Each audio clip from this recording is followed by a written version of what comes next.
Aujourd'hui, j'ai comme invité Mme Margot Bougie, qui est organisatrice de la Guignolée ici au Tour Frontenac. Bienvenue. Oui, dites-moi, la Guignolée, quelle date ça va avoir lieu cette année? Ça va être jeudi le 3 décembre. Puis on passe à 5 heures. Oui, à 5 heures. heures. Comment ça fonctionne, justement, là, pour la Guignolée? OK. Les 3 blocs sont divisés en 3. Alors, ça fait 9 équipes qui vont passer de porte à porte. Ils ont les cloches, ils font bien du bruit pour se faire connaître, là, pour que le monde le donne. Les gens ici à Place Frontenac, ils sont très généreux. Justement, ça fait notre 18e année qu'on le fait. Et on va mettre ça sur le mur au Salon Vert, juste pour leur montrer qu'est-ce qu'on a fait depuis 18 ans. Parce que c'est étonnant, le montant d'argent. L'habitude, il y a une soixantaine de boîtes de carton, puis près de 2000 pièces en argent. Ah oui. Puis, ça va bien. Oui, vous dites vraiment. que ça fait 18 ans que ça se fait Depuis dans les tours. 96, oui. Oui. Puis là, les gens font le tour, mais quand ça revient, là, comment que ça fonctionne quand les denrées ont été ramassées avec les sous après, là, qu'est-ce qu'ils font les gens? OK, ils partent, mais ils partent chacun avec un tirelire. Ça, l'argent est compté, c'est José avec une femme qui est un retraité de banque. Alors, ça va bien pour compter ça. C'est déposé dans le compte de Saint-Vincent-de-Paul. Puis, les denrées, tout est envoyé à l'Église Immaculée Conception. Aussitôt que tout est parti dans le camion, là, notre job est fini, là. OK. Mais on le sépare, plus ou moins pour eux, là. Ça les aide. Puis l'argent, ça paye pour acheter des choses périssables, des œufs, tout ça, là, des légumes.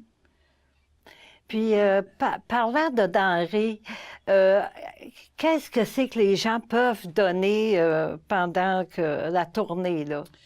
Les canages, les choses comme les céréales, pasta, toutes ces choses-là, là. Il y en a qui ont donné du linge l'année passée. Le linge est envoyé au bazar. Au bazar. Oui, on ne veut pas de linge. Et aussi, il y en a qui donnent des toutous. On a déjà eu les sacs de vidange pleins de toutous. Mais c'est important. Ils mettent ça les familles, là, qui ont bien des enfants, puis ils n'ont pas beaucoup de cadeaux à Noël, là. Puis pour organiser tout ça, vous devez avoir besoin de bénévoles.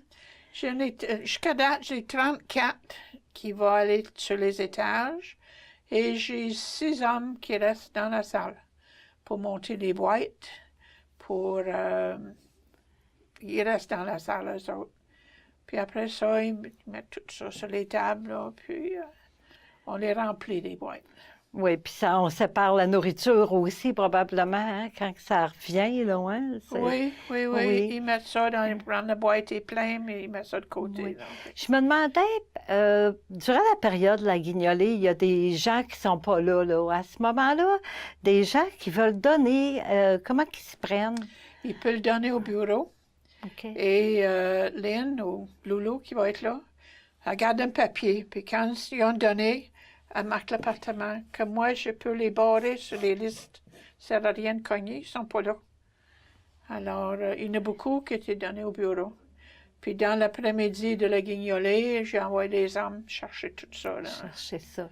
Ouais. Puis, est-ce que ça va être affiché? Est-ce que ça va être affiché pour que les gens sachent que là, la Guignolée va passer, là? Oui. Puis, les nouveaux locataires, on va les mettre au courant, là, qu'ils peuvent laisser ça au bureau. C'est sur le babillard, je pense qu'ils peuvent emporter ça au bureau. Oui, bien, je vous souhaite en tout cas un bon succès pour la Guignolée, puis aussi je vous souhaite, Madame Bougie, de passer des belles fêtes. Merci beaucoup. Merci de donner mon entrevue. Merci.